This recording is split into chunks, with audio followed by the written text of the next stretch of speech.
नाशिकच्या येवल्यामधील कुकर गल्लीमध्ये हाताची मालिश करण्याच्या बहाण्यानं वृद्ध महिलेची फसवणूक करण्यात आली आहे। 2.5 तोळे सोन्याच्या बांगड्या चोरट्यानं लांबवल्यात। नकली बांगड्या ठेवून चोरटे पसार झाले। पुण्यातील भोर महाड वरंध घाटामध्ये मालवाहू ट्रकचा अपघात। संरक्षण काठाड्यावरील अडकल्यानं 400 फूट दरीत कोसळण्यापासून ट्रक वाचलाय। सांगलीत मोबाईल स्क्रीन गार्ड खरेदीवरून तरुणाची निर्घृण हत्या। बस स्थानकाजवळील मोबाईल दुकानातली घटना आहे। संशयितांना पोलिसांनी ताब्यात घेतलंय। परळीतील पोलीस ठाण्याच्या हाकेच्या अंतरावर असलेल्या जिल्हा परिषद शाळेमध्ये चोरीची घटना। पोषण आहारासह साहित्य चोरीला। ठाणे पोलिसांच्या विशेष मोहिमेमध्ये चोरीचे 108 मोबाईल आणि लॅपटॉप हस्तगत। पोलीस मूळ मालकांना मोबाईल आणि लॅपटॉप परत देणार आहेत।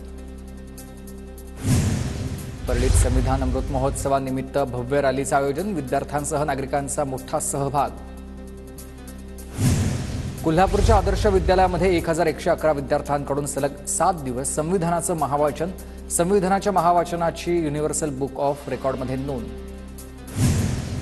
वर्ध्याच्या देवळी तालुक्यातील तळणी इथं नागनाथ यात्रेचं आयोजन। यात्रेला परिसरातल्या भाविकांची मोठी गर्दी। जळगावच्या बोदवड तालुक्यातल्या मानमोडी ग्रामस्थांचं उपोषण। 2016 आणि 17 या वर्षामध्ये झालेल्या भ्रष्टाचाराची चौकशी करण्याची मागणी आहे। ग्रामस्थांचा आत्महत्येचा इशारा। नंदुरबार पोलीस दलाच्या ताफ्यामध्ये नवीन 13 वाहनं दाखल झाली आहेत। पालकमंत्री माणिकराव कोकाटे यांच्या हस्ते वाहनांना हिरवा झेंडा। भारतीय न्याय संहिता कायद्याच्या जनजागृतीसाठी कोपरगाव पोलिसांची बुलेट रॅली। कोपरगाव शहर आणि तालुका पोलिसांच्या वतीनं रॅलीचं आयोजन। पुण्यातील भोरमध्ये प्रशासकीय विभागांच्या क्रिकेट स्पर्धेचं आयोजन। महसूल विभाग, पंचायत समितीसह विविध विभागातील कर्मचाऱ्यांचा सहभाग। वन विभागाचा संघ ठरला विजयी। चंद्रपुरात प्रजासत्ताक दिनानिमित्त नाना नानी पार्कचं लोकार्पण। पालकमंत्री डॉक्टर अशोक उईकेंकडून पार्कची पाहणी।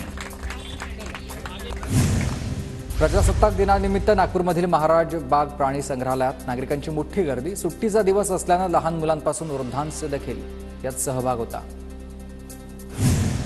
साताऱ्यात अभिनेते सयाजी शिंदेंच्या हस्ते वडाच्या झाडाचा 3रा वाढदिवस साजरा। सह्याद्री देवराई प्रकल्पामध्ये 2022 मध्ये पुनर्रोपण केलेल्या झाडांचं आता या वटवृक्षात रूपांतर झालंय।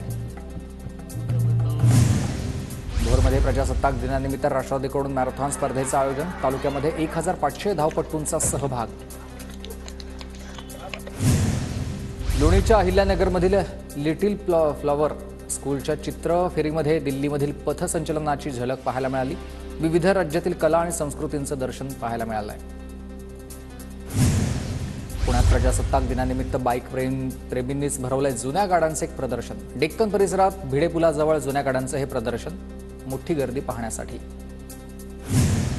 सातारा शहरात प्रजासत्ताक दिनानिमित्त विंटेज एक्स्पोचं आयोजन। स्वातंत्र्यपूर्व काळामधील 40हून अधिक चारचाकी आणि दुचाकी गाड्या या प्रदर्शनात सामील झाल्या। दिल्ली येथील राष्ट्रीय स्कूल बँड स्पर्धेमध्ये सांगलीच्या राजाराम बापू पाटील मिलिटरी स्कूलचे यश। राजाराम बापू पाटील मिलिटरी स्कूलचा स्पर्धेत 3रा क्रमांक। नागपूरच्या विधान भवन परिसरामध्ये 50व्या सुवर्ण महोत्सवी पुष्प प्रदर्शनाचं आयोजन। या स्पर्धेत 6 विभागांमधील 800 प्रवेशिका दाखल। वाशिमच्या मालेगाव तालुक्यातल्या खडकी इशरा इथल्या शेतकऱ्याचं धरण आंदोलन। धरणातील पाणी सोडण्याची शेतकऱ्यांची मागणी।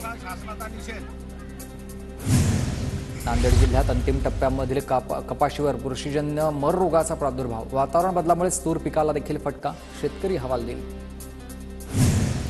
नांदेड जिल्ह्यात जानेवारीच्या अखेरीस उष्णतेमध्ये वाढ। वाढत्या उष्णतेमुळे ऊस पिकावर रोगाचा प्रादुर्भाव होण्याची सुरुवात झाली आहे। शेतकरी त्यामुळे संकटात सापडलाय।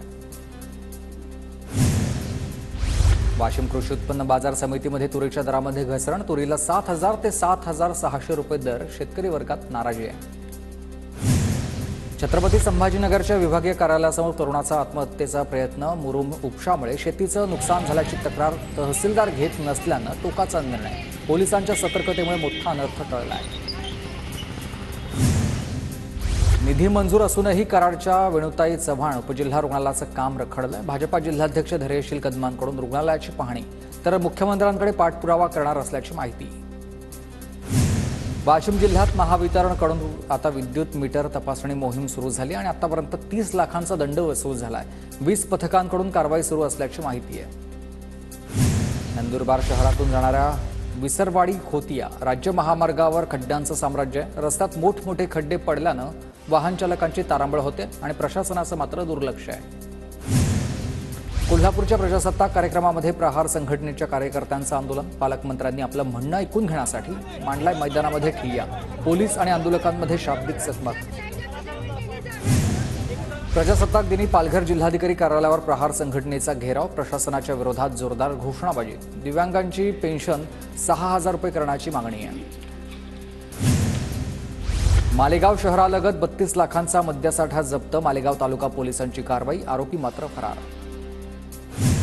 जळगावच्या चाळीसगावमधील उंबरखेडमध्ये एकाच रात्री 3 घरफोड्या झाल्यात आणि उंबरखेडमध्ये नागरिकांमध्ये भीतीचं त्यामुळे वातावरण आहे. चोरटे बंद घराची रेकी करून चोरी करत असल्याचा पोलिसांचा अंदाज आहे.